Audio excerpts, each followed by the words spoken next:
Hello, everyone, and welcome to the celebration of the 7th International Day of Yoga. I am Marilyn, and I will guide you through this next 90 minutes of yoga-filled program. Even though we still cannot come together physically to celebrate this day, we are together in our hearts and will join virtually. For over a year, the COVID-19 pandemic has devastated the world, affected each and every one of us, and changed the world permanently. Not only is it a physical health crisis, but the pandemic has also put immense pressure on our mental health. Never before has humankind needed a tool to cope with mental health issues as urgently as today. Yoga promotes both physical and mental well-being of humanity, a message that has been even more relevant in these challenging times. There is a growing trend of people around the world embracing yoga to stay healthy and rejuvenated, as well as to fight social isolation and depression.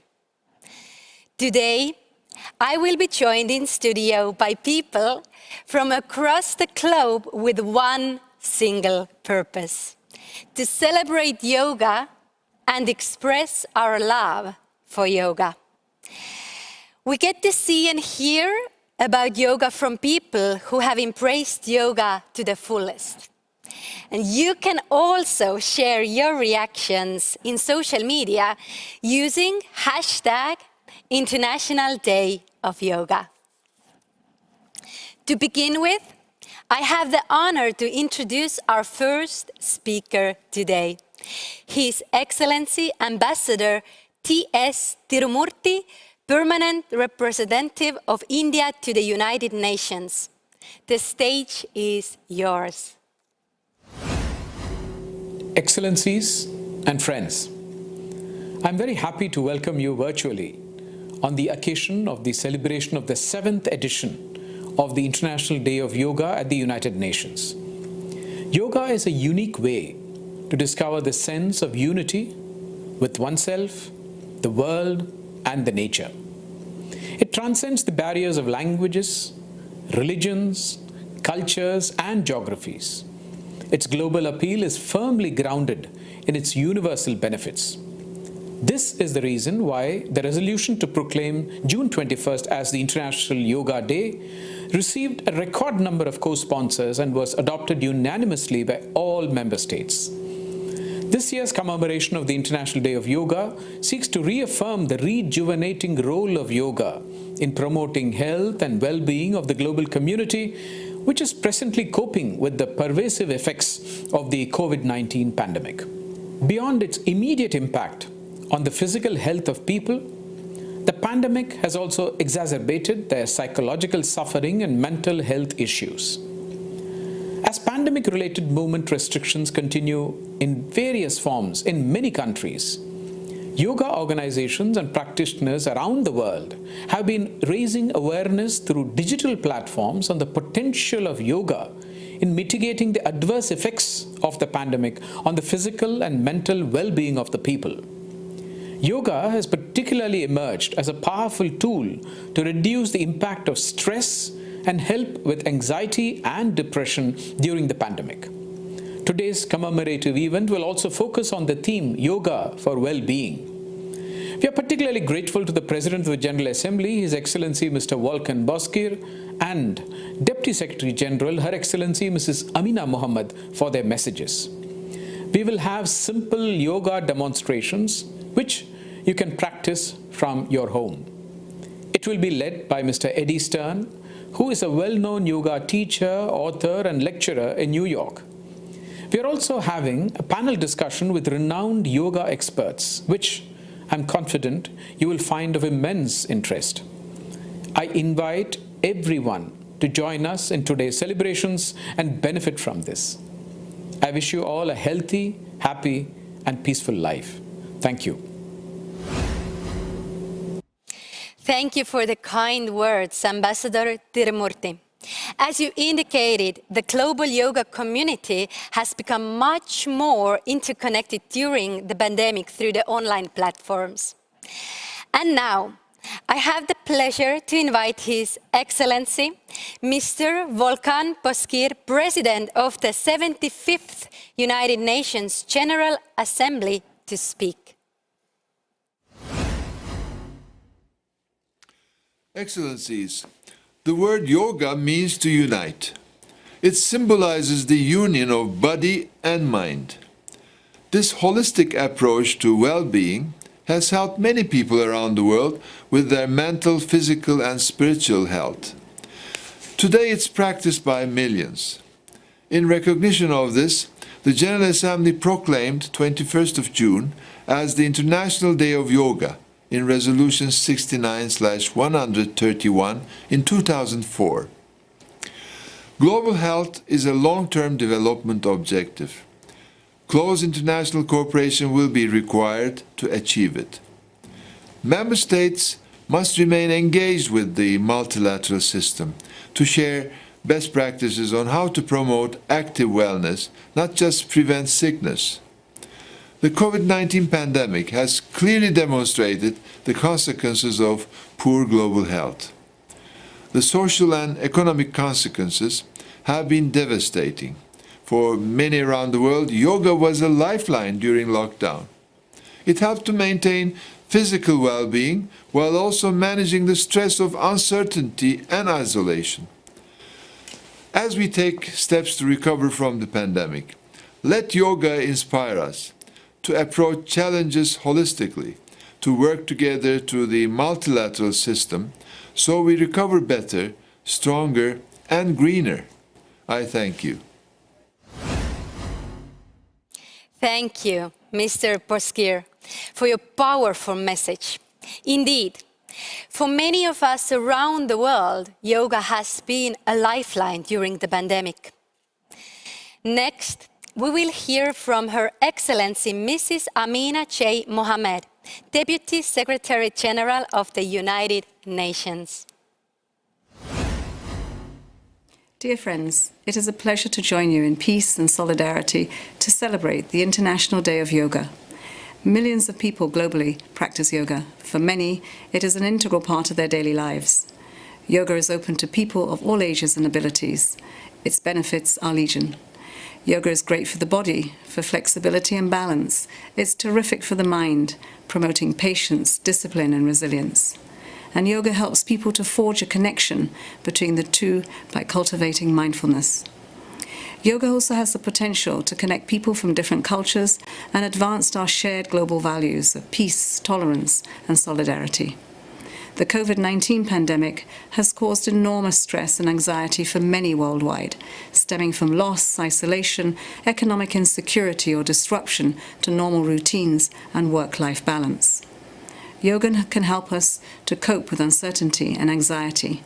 It can also play a significant role in the care and rehabilitation of COVID-19 patients, in allaying fears and sorrow. For these reasons and more, we at the United Nations continue to promote yoga and meditation for our staff and their families.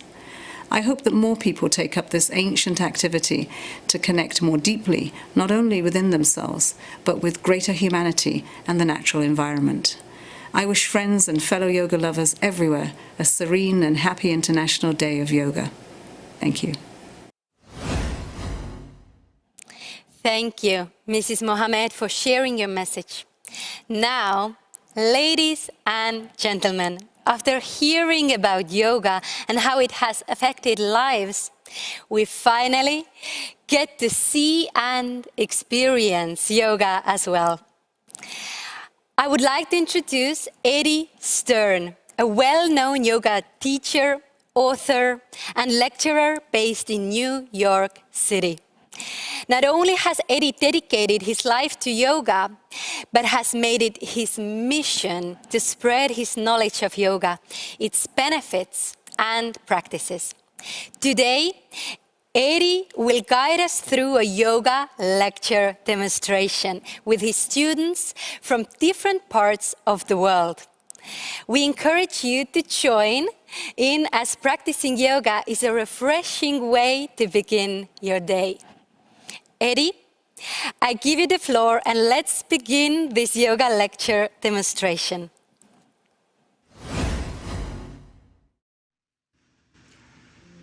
Thank you so very much for having me. It's a real honor and joy to be here at the 7th event of International Yoga Day. The remarks of the Ambassador and President of the General Assembly, as well as the Deputy Secretary General, really covered all of the bases of yoga, its importance, and what we will be demonstrating today. We have practitioners from around the world who will be joining us. These are all friends of mine, and they are my fellow students and practitioners. In fact, we've all become friends through the internet over the past year, and I've never met any of these people in person, or them me.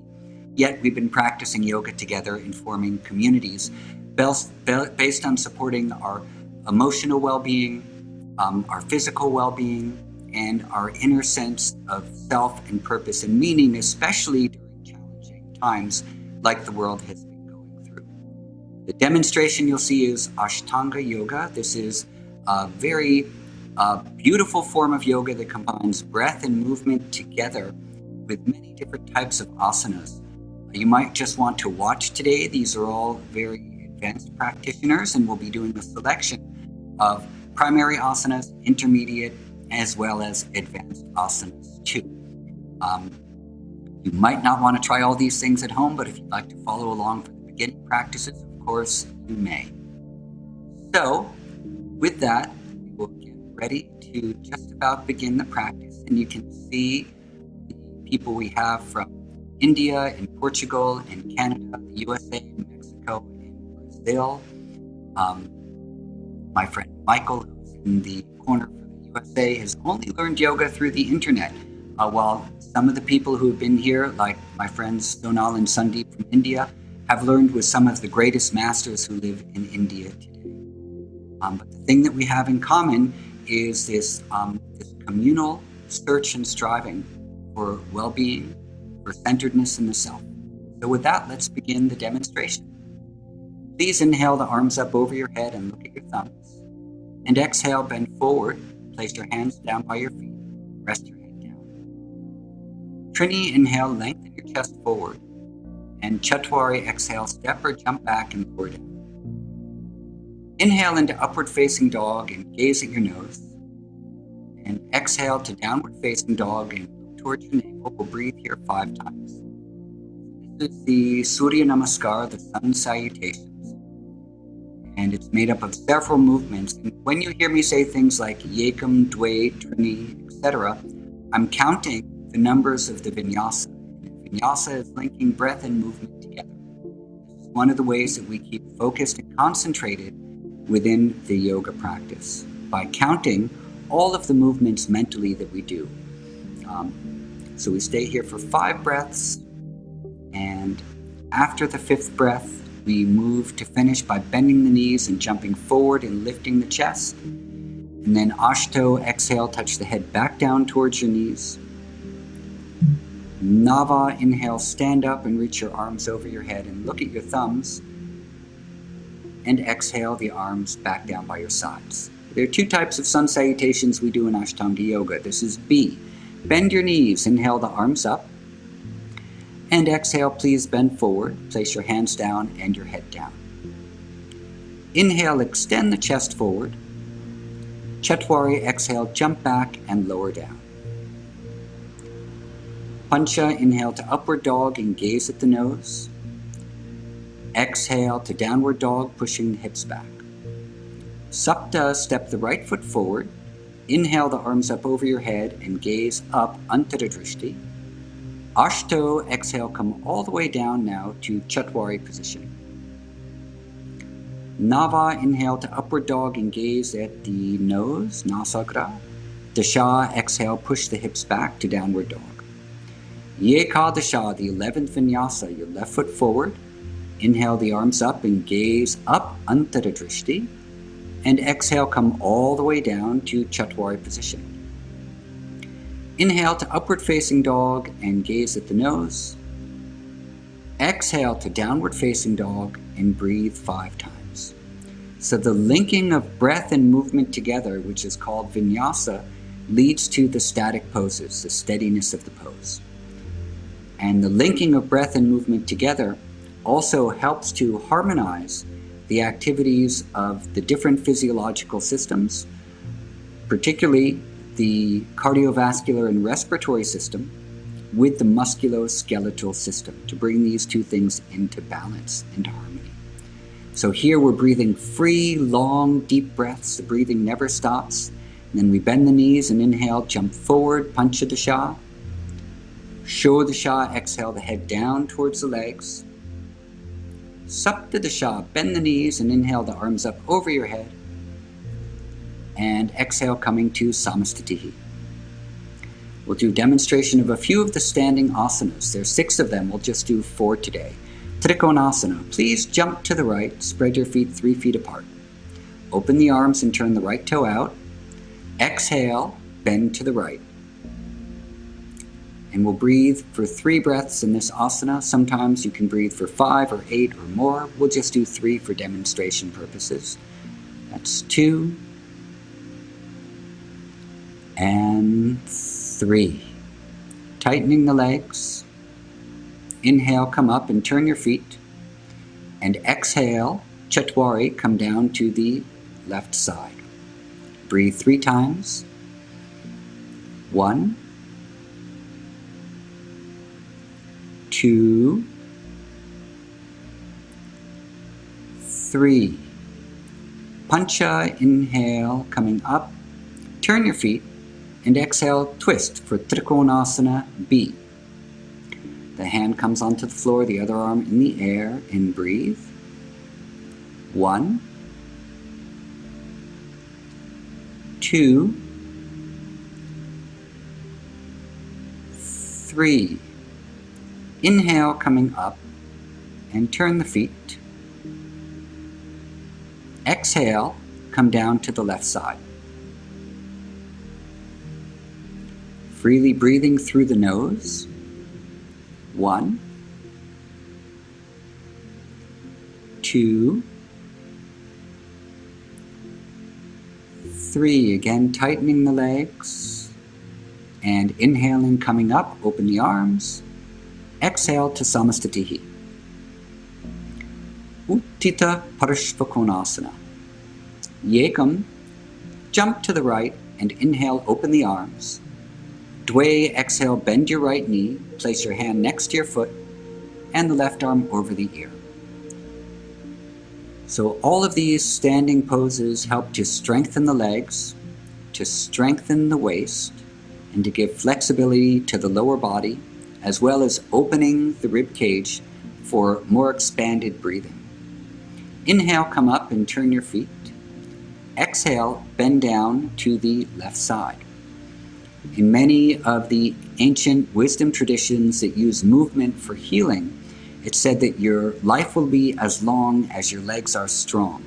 So many of the standing asanas also strengthen the legs for longevity. And after 3 breaths here, we will inhale, come up, and now do the twisted version. Turn the feet, exhale, twist. Bringing the armpit on the outside of the leg and stretch the arm over the ear. Please breathe. 1, 2, and 3. Inhale, coming up. Inhale, coming up. Turn your feet. Exhale, twist to the opposite side. The hand on the floor, the arm over the ear, and breathe. 1, 2, 3. Extending the fingers and inhale, come up. Exhale, Samastitihi. Now we'll move to some of the primary seated asanas, starting with Paschimottanasana. Inhale, and exhale, bend forward into Dwe position. Trini, inhale, lift the chest up. Chatwari, exhale, jump back. Pancha, inhale to upward dog. Shat, exhale to downward dog. And now we'll jump through Sapta for Paschimottanasana. Bend the knees, jump through, straighten the legs out in front of you. Keep your hands by your waist. Just the hands by the waist, Michael. Good. Chin down and breathe. 1, 2, you can see the fullness of the breath here, and 3. Good. Grab hold of your big toes. Inhale, lift the chest. Exhale, bend the head down towards the legs, and breathe. 1, 2, 3. Inhale, lift the chest up, straightening the arms. There are many different variations of the Paschimottanasana. We'll do 2 today. Hold the tops of your feet, please. Again, inhale your chest up. And exhale, bend the head down towards the legs. And we'll breathe 3 times. 1, this is strengthening the waist, lengthening the legs, and also lengthening the back. 2, and 3. Inhale your head up and exhale. Good. Yekadasha, up, bend the knees, lift up. Dwadasha, exhale, jump your feet back. Inhale to upward facing dog. Exhale to downward facing dog. And now we'll do the reverse asana, Purvattanasana. Please Sapta, jump through, straighten your legs out in front of you, and keep your hands back behind you. Point the toes. Ashto, inhale, push the hips up in the air, lean the head back and breathe. 1, 2, and Nava, exhale, come down. Good. Dasha, inhale, come up. Yekadasha, exhale, jump back. Dwadasha, inhale. Trayodasha, exhale. Now we will do Janu Shirshasana C. There are several different Janu Shirshasanas. We'll do one of them today. Sapta, jump through. Please fold your right leg into position, twisting your right toe under your heel. Yes, bring your right leg back. Twist your toe underneath the heel. Good. Grab hold of your front foot as you inhale. Exhale, bend the head down towards the leg. And breathe. 1,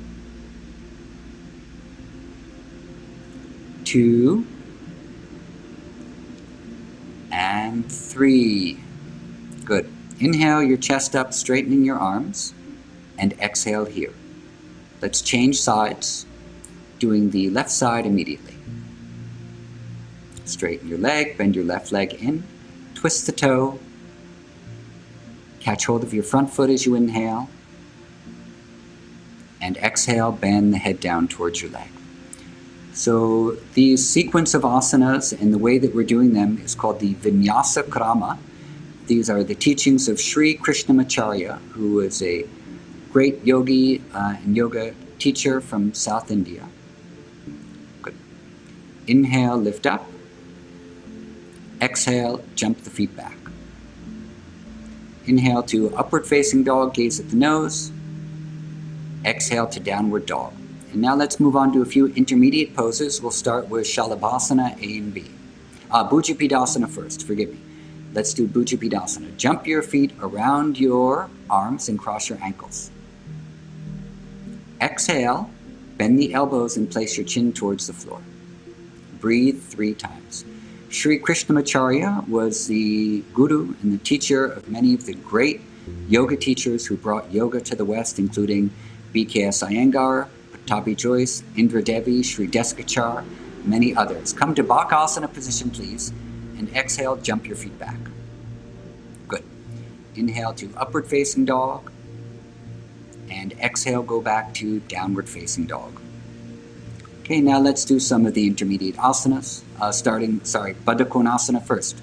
Jump through and bring your feet together, soles of the feet together and the knees apart. Inhale here. Good, open the feet. And exhale, bend forward. And there's many great teachers in the Krishnamacharya lineage still teaching, including Raghu Anantanarayan, A.G. Mohan, and Srivatsa Ramaswamy, and the children of Patabi Joyce, Manju, and Saraswati, and the grandson, Sharat Joyce, and Sharmila Joyce, all carrying these Vinyasa Krama and other traditions forward. Good. Inhale, please lift up, crossing the ankles. Exhale, jump the feet back. Inhale to upward dog. These are my friends Sonal and Sandeep from India. Exhale, push back to downward dog. Good. Okay, now let's come forward for Shalabhasana. Come into a high plank and then slowly lower to the floor. And then here you see my friend Paloma lie down on the ground. Take your hands back and inhale, lift the legs up for 3 breaths. This is Paloma from Mexico, and Antonina is in France, and Natasia in Canada, and Sasha in Brazil. And 3. Good, we'll do B, change your hands now. Breathe, 1, tighten the legs. 2, and 3. Very good. Inhale, come into upward facing dog, and gaze at the nose. You can let the legs come down now. And inhale into upward dog. We have a little bit of video delay sometimes here, since we're in this global presentation. Good. Exhale, go back to downward facing dog. Now we will do Bekasana. Come into Chatwari position, lowering to the floor. And then lay down, bend your knees, catch holds of the tops of your feet, and push your feet down next to the hips. Breathe. 1, lift the chest, push your hands down. 2, hear the fronts of the thighs are opening. And 3, inhale, come to upward dog. And exhale, push back to downward dog. Next we will do Ushtrasana, the camel pose. Sapta, jump forward onto the knees and catch hold of your waist. Inhaling here. And Ashto, exhale, go back. Hold on to your heels. All of these asanas we're doing now fall under the category of Nadi Shodhana, the nerve purification. These are all strengthening and purifying for the nervous system. 2 and 3. Good. Lifting the chest a little. Inhale, come up and hold your waist. And exhale. Dasha, inhale up.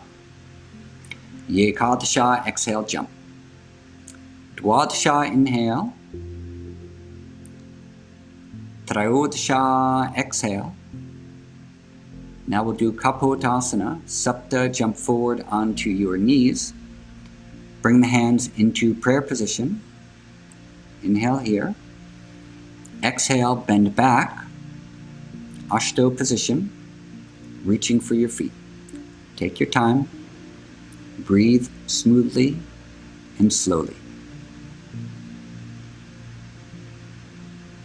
This is a very advanced asana. And breathe.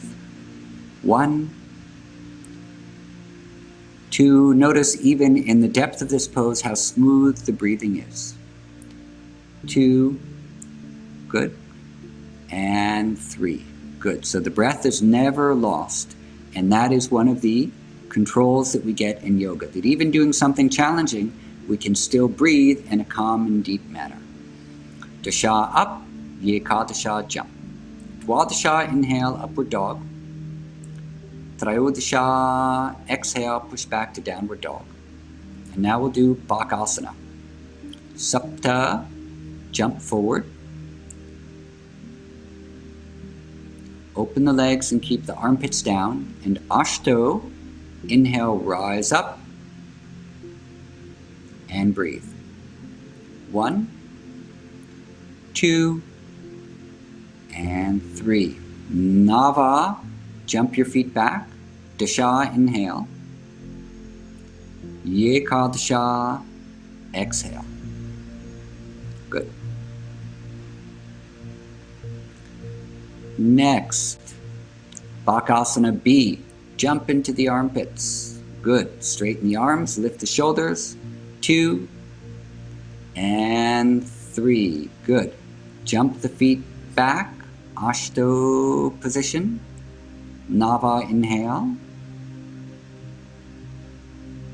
Dasha, exhale. Next we will do Mayurasana. Sapta, Pincha Mayurasana. Sapta, place the arms down on the floor.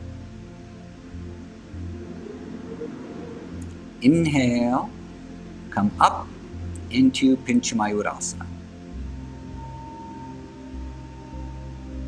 And pushing up through the elbows, 2 and 3. This is a beloved balance pose. Let's exhale and jump back now. Good, carefully, yes. Inhale to upward dog, and exhale, push back to downward dog. Good. Okay, now we will do the Mayurasana. Sapta, jump forward and look up. Ashto, exhale the head down. And Samastitihi. Good. Yekam, jump the feet apart and place the hands on the floor. This pose is taught in many of the ancient Hatha Yoga texts and is important for digestion, actually. Exhale your head down. Inhale, lift the head up, gazing forward. Exhale, jump the feet back. Lean forward and balance on the elbows, coming into Mayurasana. Lift the legs up and the head up and breathe. 1, 2, and 3. Good. Inhale to upward dog, shut position. Sapta, exhale to downward dog. Ashto, inhale, jump forward and look up. Good. Nava, exhale your head down towards the legs. And Samastitihi. Now we'll move into some of the advanced asanas, starting with Vishwamitrasana. Yekam, inhale the arms up and gaze at your thumbs. Dwe, exhale, bend forward and come down. Trini, inhale the chest up. Chatwari, exhale, jump back and lower down. Pancha, inhale to upward dog. Shat, exhale to downward dog. Vishwamitrasana, Sapta, come on to the right hand and the right foot, and inhale your left arm up in the air, and then exhale. Inhale your left leg up in the air, catch hold of your big toe, and we'll breathe here. 1, 2, and 3. Now we're just going to let go of the foot, but keep the foot up in the air, and then exhale the leg down. Again, inhale. Exhale the arm down on the side. Inhale, come into upward facing dog. And exhale, go back to downward facing dog. And now let's come on to the left side, the left foot and the left hand. Inhale the right arm up. Exhale there. Inhale, lift your right leg up and grab hold of the big toe. Good. Push up slightly through the hips and breathe. 1, 2, and 3. Then we'll let go of the foot, but keep it up in the air. And then exhale the leg down. Again, inhale. Exhale your hand down on the side. And then inhale, come into upward facing dog. Exhale, push back to downward facing dog. And now we'll do 2 poses with the legs behind the head, starting with Chakorasana. Please jump forward, bring your right leg around your arm, and place your leg behind your head. This is the mythical bird that lives off of moonbeams. The hands come in prayer. Place your hands on the floor, please. to prepare for the pose. Good. And inhale, lift your leg up, touch the knee on the nose. 1, whoops, Sasha, try again. 2, and 3. Good. Exhale, jump your feet back. Inhale to upward dog. Exhale to downward dog. And now the left side, jump the leg around the arm. Place your leg behind your head. Okay, these are very strong asanas for strengthening the back and purifying the nervous system. They come in the third series called Sthira Bhaga. Hands on the floor, please. Inhale, lift up, touch your knee on your chin. 1, 2, and 3. Good. Let's exhale and jump back. Good. Inhale to upward facing dog. I see the video is freezing slightly. Exhale to downward facing dog. Asana, Sapta jump. Bring the leg behind the head. Good.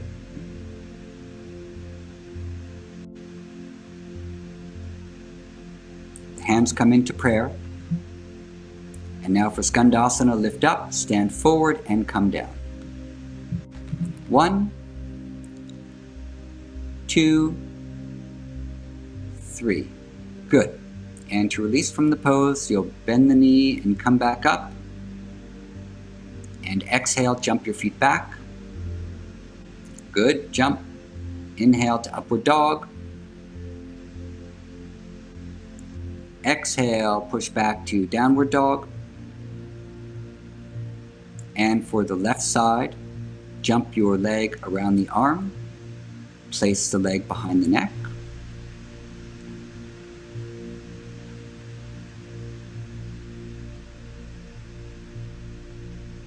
And the hands come into prayer. Place the hands on the floor. See the bicycles going by. And come forward into Skandasana and breathe. 1, 2, and 3. Good. Release the pose, lifting up, and exhale, jump back. Inhale to upward dog, and exhale to downward dog. Now we will move to one arm balance, Galavasana. All of these asanas take a tremendous amount of mental control and discipline. Please jump into the headstand. And Galavasana, right side, bring your foot into position, bending the leg down. Extend your left leg up in the air. Lean onto the elbows and lift the head up and breathe. 1, good, 2, 3. Okay, the head down. Inhale, come back up. Change sides, doing the left side. Bend the knee down, come into position. Inhale, as you're ready, lift up. So in the Patanjali Yoga Sutra, Patanjali says the goal of yoga is Chitta Vritti Nirodha, the stilling or control of the movements in the field of mind. So definitely doing all of these asanas, whether it's a simple asana or a complicated asana, helps us to understand our mind, understand what's happening in the mind, and how we can control the flows of information that we have occurring to us all through the day. Okay, beautiful. Let's go on to Urdhva Dhanurasana. Jump through and lay down. We'll be coming now towards the end of our demonstration. Please bend your knees and bring your hands flat on the floor by your ears. Inhale, lifting up into the Urdhva Dhanurasana, and breathe. 1, 2, 3. Good. Exhale. Second time. Inhale, come up. 1, 2, 3. Good. And now exhale, come down. Walk the hands in. do one more time. Inhale, come up and breathe. 1, 2, 3. Good. Inhale, stand up. Good. Now we'll go back one more time. The Tiriyeng Mukhotanasana, reaching for the heels and then walking the hands up to the knees. So Paloma does this pose very nicely. Very advanced asana. Takes some time. Okay, drop back 1 or 2 more times and then you take your heels. So, as we heard from the ambassador and from the president of the General Assembly and the deputy secretary, the practices of yoga are for emotional well-being, mental well-being, and physical well-being, and also to connect us to purpose and meaning in our lives. It's a practice that is transcending boundaries, religions, practitioners of all shapes and sizes and breeds all throughout the world. Yes, go ahead, Paloma. You can go back and hold the feet and then walk your hands up to the knees. So even though we're doing very complicated asanas here, these are meant to inspire. These are not the things that we have to be able to do, but these are inspirational things that show the beauty and the power of yoga. But we all start from wherever we are. Inhale, come on up, Paloma, after 3 breaths, and stand back up. Beautiful. Bring the feet together.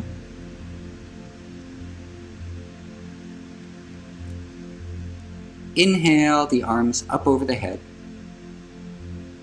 Exhale, bend forward and come down. Inhale, extend the chest forward. Exhale, jump the feet back and lower down. Inhale to upward facing dog. Exhale to downward facing dog. And let's jump through for Paschimottanasana. Going back to India now with the legs straight out in front of you. Hold on to your feet. Inhale the chest up first. And then exhale the head down. And we'll breathe here in the counter pose 3 times. 1, 2, and 3. Inhale the chest up and exhale. Yekadasha up. Dwadasha, exhale, jump back. Trayodasha, inhale. Chaturadasha, exhale. And let's finish with Baddha Padmasana. See, my video is freezing a little bit now. I'm not too sure if yours is also, but if everyone can hear me in the demo, let's prepare for Padmasana, coming into lotus position. Great, now we're back. Grab your toes behind your back, please. Inhale here. Exhale, bend your head down towards the floor for Yoga Mudra. Please forgive the sirens going by in New York City.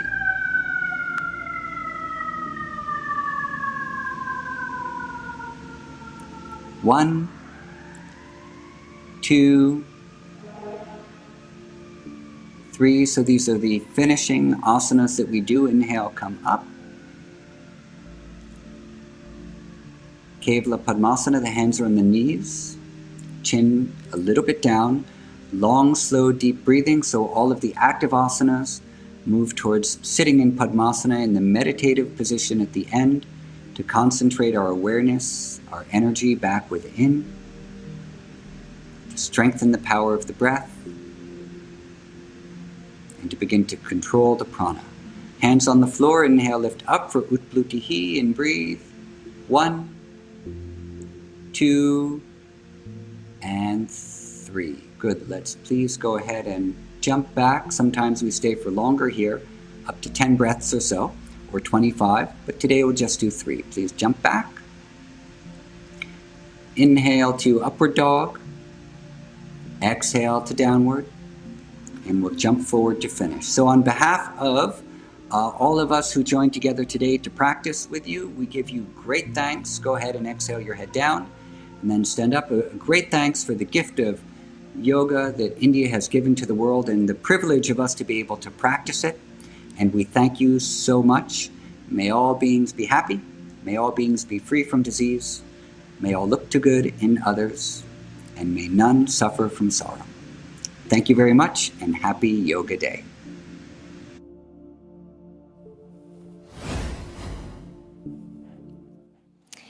Thank you, Eddie. Our sincere gratitude to your students too for joining us today from different continents and showing us a different facet of yoga. As you had said, yoga is not one teaching or one principle. It is a way of life, a state of mind and belief. It means something unique to each person. Now, I am honored to introduce to you Reverend Sam Rudra Swartz, who will lead a discussion of yoga experts on benefits of yoga and its role in promoting the well-being of people. Rudra is a student of Swami Satchidananda and has practiced yoga for over 20 years. He is an active member of Integral Yoga Organization and the Integral Yoga Institute of New York, and has previously served as a director of Camp Yogaville, a children's yoga camp for 8 summers. Welcome, Rudra. The floor is yours.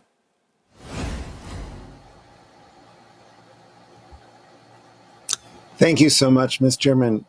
And thank you to the UN, the Permanent Mission of India, for celebrating this glorious practice of yoga, which takes so many different forms. I'm very grateful to have seen Mr. Stern's demonstration, and thank you to his advanced asana practitioners. It was quite an impressive display. I also thank him for pointing out that Patanjali pointed out that yoga is so much more about the mind and the well-being of finding a quiet mind. We learned from Patanjali that asana should be steady and comfortable, and how wonderful it would be if our lives were always steady and comfortable. Through the practice of yoga, doing asana in any form, and through meditation and following Patanjali's wisdom, we learn that yoga does calm the mind and helps promote well-being, very personal nature. Our well-being of a quiet mind allows what my teacher, Swami Satchidananda, taught was that the deep peace within us all can come forward. And it was in fact the great masters, most of whom were from India, that brought yoga to the West, that not only taught us these practices, whether it be asana, meditation, ethical ways of living to achieve that quiet mind. What most experienced in the presence of these masters was unconditional love and unconditional peace. And it's what drew many people and continues to draw people to the practice of yoga. As we celebrate this great day, International Day of Yoga, I'm honored to bring to you this panel discussion of 2 colleagues from around the world, Ms. Nof Marwai and Dr. Krishna Raman. We are 3 people spread out across the world, as many time zones as one can almost spread out and discuss yoga. Ms. Marwai coming from Saudi Arabia and Dr. Raman from India. Ms. Marwai is a yoga instructor from the Kingdom of Saudi Arabia. She started practicing yoga in 1998 because of some health challenges, which is also what brought myself to yoga, and has been practicing yoga for more than 20 years. She is the first certified yoga teacher in Saudi Arabia and the founder of the Arab Yoga Foundation. She was awarded the Padma Shri Award, India's fourth highest civilian award, in recognition of her efforts in popularizing yoga in the Arab region. She is currently the president of the Saudi Yoga Committee under the Ministry of Sports and a vice president of the Asian Yoga Asana Sports Federation. Welcome, Ms. Marwai. I also Thank welcome you. Dr. Krishna Raman. Thank you for being here. Dr. Krishna Raman has been practicing yoga since the age of 14. He's a pioneer in integrating Western medicine with yoga for orthopedic pain management. He's the founder of Medi Yoga, the Medi Yoga Clinic in Chennai, India. And welcome, Dr. Raman.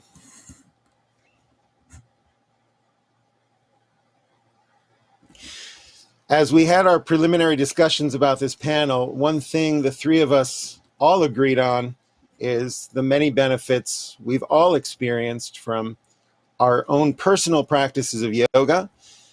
And we were all on the same page of the mental benefits as well as the physical benefits, and how at the core, the foundation of yoga, bringing forth our inner peace and acceptance of life as we experience it, brings the true benefit and the well-being from a practice of yoga.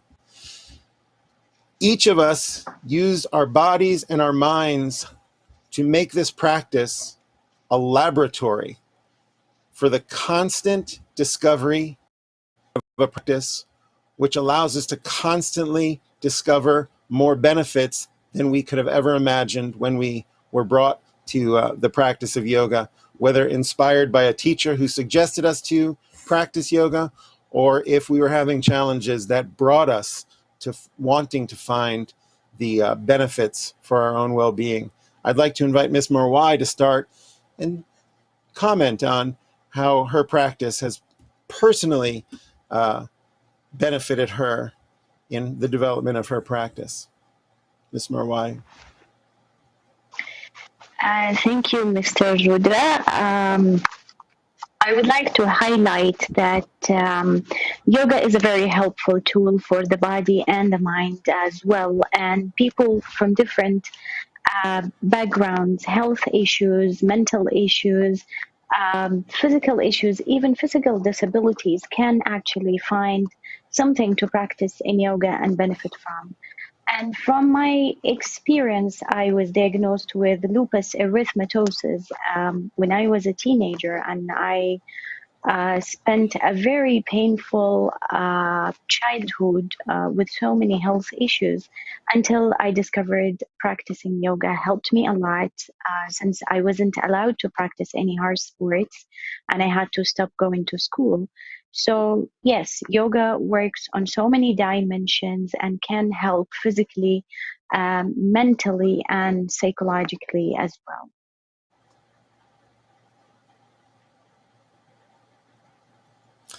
Thank you, Ms. Marwai. Dr. Raman.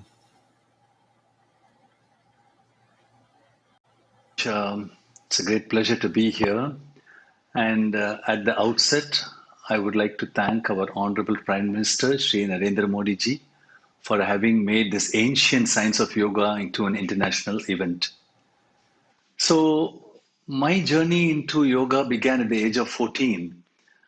I hail from an exercise conscious family. My parents themselves exercise. So I went into yoga and felt very good. Though at that time I did not have a keen interest, it was more of a challenge. But the trouble began when I did the more difficult advanced asanas and ended up with back pain and hip pain and so on. And it took me several years to find the right teacher. And I came into contact with Padma Vibhushan Sri B.K.S. Iyengar. And 7 years of pain went away in 1 week. And I was into medical school at that time. And I realized that yoga has to be done with a certain extraordinarily precise technique. And this led me into medical research into the field of yoga when I saw patients in his institute in Pune, India, with mainstream medical problems who were recovering without the aid of surgery or medication, depending on the situation. And then I started using whatever medical research tools were available at that time with the use of ultrasound to show how the blood flow changes in many arteries in our body and the nerve conduction studies for patients with prolapsed disc and so on. So I think that our own body has to be a laboratory, and that is the true yogi who experiments on himself or herself and gets into the healing mode, and then we will be able to help everybody around us. But I think it is very necessary to reiterate that a medical view on the science of yoga is extraordinarily important given the current COVID situation today, where pranayama, which has been given by our ancients, is extremely valuable for COVID patients, for rehabilitation, and for those whom we call long haulers. So I think yoga has a great potential for every individual. So it's a universal science. It is not limited to anybody. It belongs to everybody. So I think we should remember that and spread it with harmony and love. Thank you, Dr. Raman, for such beautiful words. Yoga is for everybody. A common theme. I mentioned I had my own challenges. I have a condition, an arthritis condition, which keeps me in a wheelchair much of the time. The fact that I'm still able to get on crutches and move around a bit has a lot to do with my yoga practice. It has, I would say, I would credit it with as much to do with my meditation practice and the complete practice of yoga as I would credit my asana practice, which is done mostly from the chair. Through this, many people would say not just that yoga is for everybody, but yoga is for every body.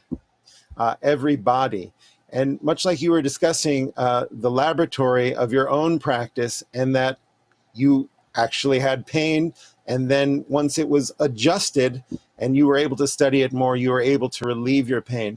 I would love to hear now from Miss Marwai, and maybe she would be willing to share some of her personal experiences from when her health challenges started to pick up, and maybe more specifically what you discovered in your own practice that started to make some adjustments. I know I'm a big practitioner of pranayama, the breathing practices, and you share that you're not able often to practice pranayama. So perhaps you could share some of that story with us now, Ms. Marwai. Yeah. So when I was diagnosed with lupus, and that time I was stopped from going to school, I was in high school, a lot of symptoms were bothering me physically and psychologically. On the physical level, I suffered from Raynaud's phenomena, and where my fingers would turn blue or yellowish when I get exposed to cold. I wouldn't be able to write or use my extremities, and my joint stiffness in the morning, I would spend 45 minutes in bed before I can get up and move. My sleeping disorders as well, digestive issues, and on the psychological level, since my young age and the diagnosis with this disease and all the suffering and fear of future, I of course developed an anxiety and panic attacks. So the asanas helped me in those aspects a lot. Of course, there were a lot of asanas I couldn't do then, I can do now. And some of them I can't do until now, like advanced asanas due to my joints inflammation. But there is a wide range of asanas I can do, even in the Ashtanga style, which seems to be very demanding physically. There are things I can still do, and I saw a lot of rheumatic disease patients can still do. What I can do is the pranayams, because in one of the lupus attacks I had, it affected my lungs and caused me a tachycardia. I have a high heart rate, and due to that, I'm not allowed to practice pranayams except one or two slow types. But I focus mainly on my practice of asanas and very regular rhythmic breathing, and of course the savasana or the yoga nidra. That helps me a lot. and everybody can find something that is helpful for their own case and body, especially with the help with an expert if they have a health issue. Beautiful. Thank you so much. You mentioned Shavasana, Yoga Nidra, the yoga sleep, the deep relaxation where we're not supposed to sleep, but I think we've all experienced that not being able not to sleep, but that relaxation being so important to get deeper, deeper, deeper. And also, thank you so much for sharing that due to your condition, you had to adjust and not practice pranayama. So many people, I feel, sometimes feel if we can't do it like it's in the book, we're not doing it correctly. And of course, there are now more books about chair yoga that I could see something that reflects my practice. However, all of us do need to take the time to be very slow and adjust our practice and make these adjustments, whether it's not practicing pranayama or doing somewhat of emulating an asana as opposed to trying to do it like you see in the picture. And Dr. Rahman, I'd love to hear if you would share maybe some examples in the medical field that you've seen where people were limited, but they overcame those limitations. I know you shared that about yourself, but maybe you've worked with some students or practitioners and could give us one or two examples of really seeing some improvement. I don't want to over dramatize it and say something miraculous, but I think we've all had little windows where we've seen something extraordinary occur due to our practice. Perhaps you could share some examples of what you've seen. Thank you. So before I would come to that particular point, I would like to also say that asana is not about just doing the physical posture, like Sam, you already said, but it is also the posture within us. So with what posture do we face life? And that is what yoga is all about. When Patanjali says yoga chittavritti nirodha, the fluctuations in the mind are stopped. It is how we position ourselves and pose and repose ourselves to face life's challenges. I think that is the ultimate goal of yoga. We begin with the physical and we have to transcend the physical and go to that level. This is something I would like to mention in the passing. Okay, now coming to my experiences, one of the very earliest medical histories that I faced with was a patient who had nocturnal cramps in her calf muscles for 27 years. Believe it or not, 27 years. And she had tried every single medicine under the sun and exercise, etc. But when I examined her and I found that certain asanas could help, and I prescribed that particular asana when I saw her on the first day. See, what we should understand here is, it's not a miracle. Yoga is pure physiology. If you understand the functioning of the human body, then you understand that yoga is physiology, yoga is anatomy, and yoga is biochemistry and so on. Now, when I told this patient that in about 3 to 4 days' time you'll be all right, she looked at me with disbelief and she said, so many specialists have told me I'm going to be, living with this problem, and are you so sure? I said, yes, believe it or not, and I still laugh when I look back at this incident. Exactly on the 4th night, she slept without pain. And she wrote, and the grateful patient wrote a small poem about her legs, and I still have preserved that note today, even today. That was the incident which provoked me to find out what happens in that particular asana with ultrasound, as the yoga demonstration took place about standing poses, how standing poses can improve the blood circulation in the legs. Now, I wanted to see exactly which asana, which blood flow, which artery, where the blood flow increases. And we did it. And we found exactly what we thought we will find, because the ultrasound cannot lie. It shows the actual parameter of flow. And that is why this lady became better. So I have never forgotten this lady in my life. The other case was, let me go to orthopedic pain management. As I said, of course, I had chronic pain. And I think, again, I would like to mention here before I go to that case, I think it's all about the mind, like Sam, when you said so. I felt so much of frustration practicing yoga, and I was in medical school, and everybody would laugh at me. Doctors would even laugh at me and say, "You can't do Baddha Konasana, you should not do Janushirshasana." But it was exactly the same asana which gave me relief, which had given me trouble. So I had a deep sense of persistence, I think, by God's grace. I think all yogis should have that persistence to continue, and the light will dawn on them one day. I think that is very important in our personal practice. I wanted to highlight that. The second thing is coming to that orthopedic case history. Here was a person who had a slipped disc where the nerve was compressed and there was numbness in the leg.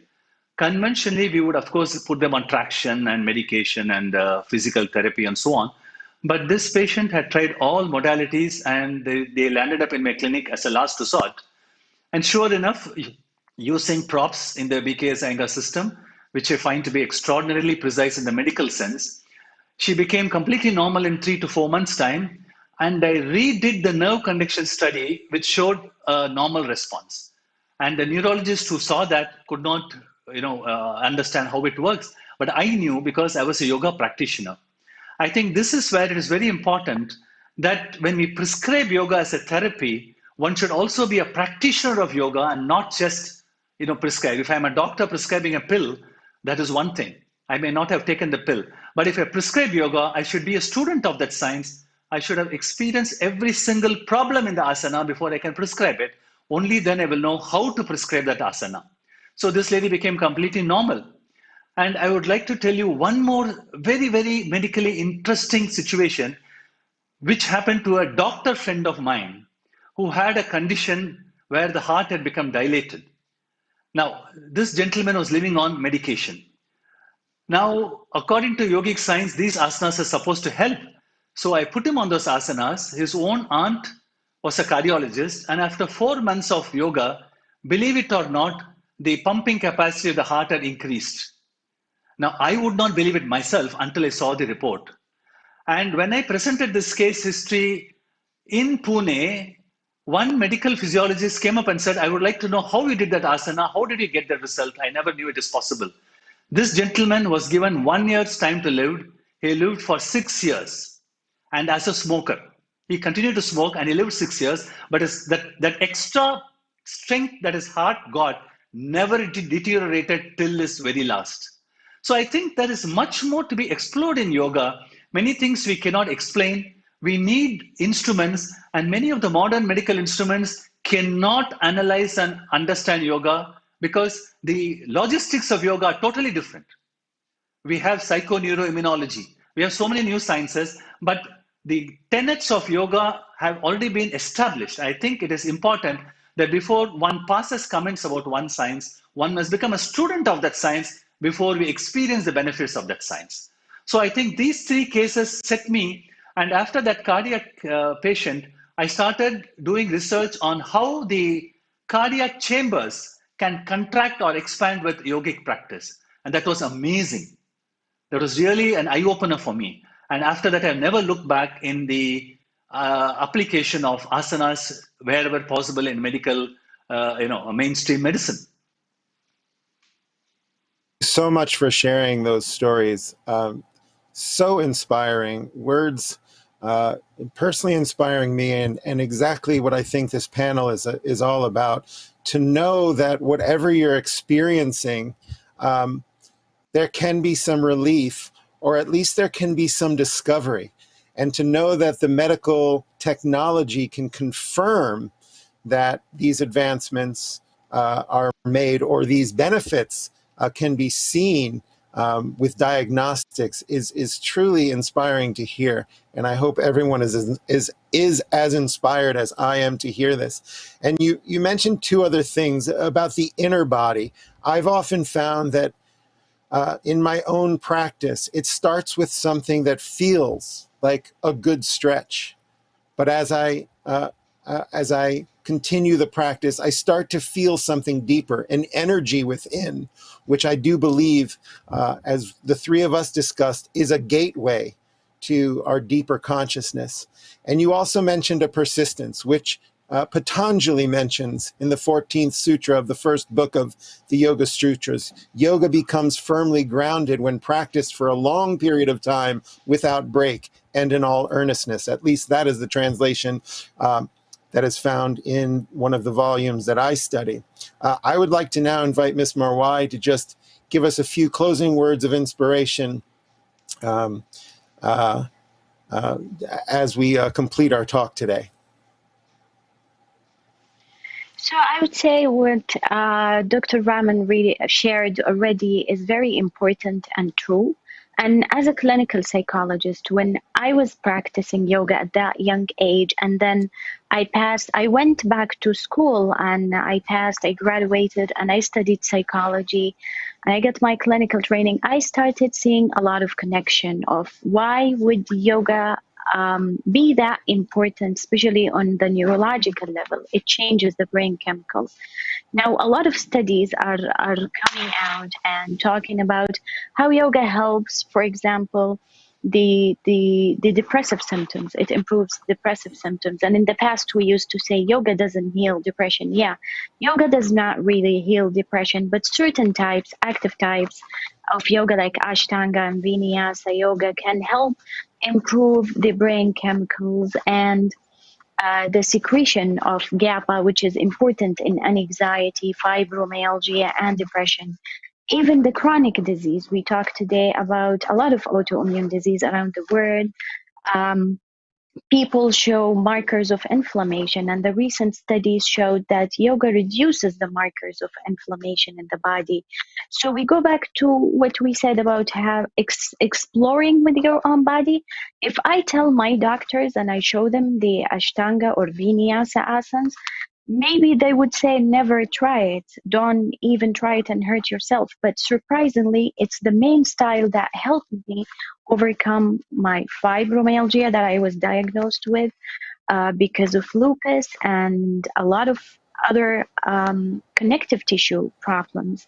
So I think it's very important to let the person explore and as well encourage different countries' authorities to support yoga initiatives and yoga training programs and yoga researches, because this is something that humanity needs. And I'm really thankful that in my country, Saudi Arabia, and following the Vision 2030, that is in its objectives more relevant to SDG 3 and its objectives for promoting health, we have a lot of initiatives for increase health and well-being and its activities, including sports and different activities. And that's how yoga was recognized under this initiative to help the society get access to yoga trainings, yoga programs with good quality, good standards, and good services. Because in every society, especially during this pandemic time that is still going on, yoga is an important tool. It can be practiced at home during lockdown, prevent at least mental breakdown, or at least improve the mood and prevent anxiety, fear, sleeping disorders. Normal practice of hatha yoga style or certain practices like yoga nidra and savasana can actually help reduce the excitement of the sympathetic nervous system. Therefore, instead of the person going through an anxiety, then panic attacks, then insomnia, and then all the related problems that includes other physical disease related to stress, we can stop that there where it started, just using a simple practice like yoga. So beautiful. Thank you so much. As you said, yoga is an important tool. And we've already said it's an important tool for everybody. It's an important tool for everybody. And I thank you for your continued work in your region, being an ambassador yourself to yoga, to where some may not be as open to it, but by showing that it transcends any limitations and can be an important tool for everybody. It is truly inspiring, and I thank you. And I thank you for being here and sharing with us today. Raman, do you have any last words for us of inspiration today? Yes, I have 3 points. As Ms. Marwai said, her doctors were initially reluctant to allow her to try the series of Ashtanga Yoga. As I mentioned, we doctors are trained in a particular way, but unless we're exposed to that other science and we practice it, we cannot comment. Which is why I think the time has come for doctors to start practicing yoga and uptake it in their daily life. Then they will be more open and they'll understand what is happening to the human body. See, we're all human beings. You see, so when I practice an asana, I may not know what's happening. I may be afraid because medical science has told me that this cannot be possible. But when I practice it and I understand the technique of it, I realize something else can happen. So it's very important that doctors should start practicing yoga themselves. Then the patient-doctor relationship will be far, far better, number one. Number two, it is well recognized and we should reiterate that yoga is both preventive as well as curative. And since it is preventive, it can definitely bring down the medical bills for the entire humanity. And one more thing I would like to highlight for the yoga practitioners, for all of us, is that in order for our yoga practice to succeed and to bear fruit, there are 4 points we have to keep in mind. One is faith. When I say faith, I mean self-confidence in ourselves. Without that, I can never practice even one asana. The second is patience. Even when we take a medicine, we should have patience for a few days till the effect of the medicine seeps inside. And the last two, as we say in the Yoga Sutras, Abhyasa and Vairagya. Abhyasa is practice, Vairagya is the tremendous zeal, the tapas, to persist in the practice. And therefore, Abhyasa and Vairagya are like two wings of the bird, which when they flow together, only then they have effect. So I think if you have faith, self-confidence, persistence, Abhyasa and Vairagya, I think we should be able to do very well in our journey for health and for the entire world to take up to the journey and have good health and peace. So wonderful. Thank you so much. So inspiring. Ms. Marwai, Dr. Raman, thank you so much. What an honor it's been for me to be on this little island of Manhattan, New York, that I happen to share with the United Nations and speak to you in Saudi Arabia and India, and how grateful we all are, although sometimes the technology is a little tiring, how wonderful it is to be able to discuss this today. You mentioned Abhyasa and Vairagya, and I mentioned a translation of Patanjali, and Abhyasa, effort towards steadiness of mind, is Abhyasa, is practice. And we see Abhyasa everywhere. We see everybody who practices Abhyasa with anybody who steadies their mind or concentrates on any art or any activity. This is Abhyasa, and this can be part of yoga. My teacher, Swami Satchidananda, said anything you do can be a meditation if you still the mind on that one thing that you're doing in that time. And also I'm very inspired to hear it's not what you can or can't do, or what yoga can or can't do. Find what you can do, relate it to the practices of yoga, and then seek and look for a depth of benefit that you may not even know is possible. And you won't know unless you at least try and practice and steady the mind and see what you can do.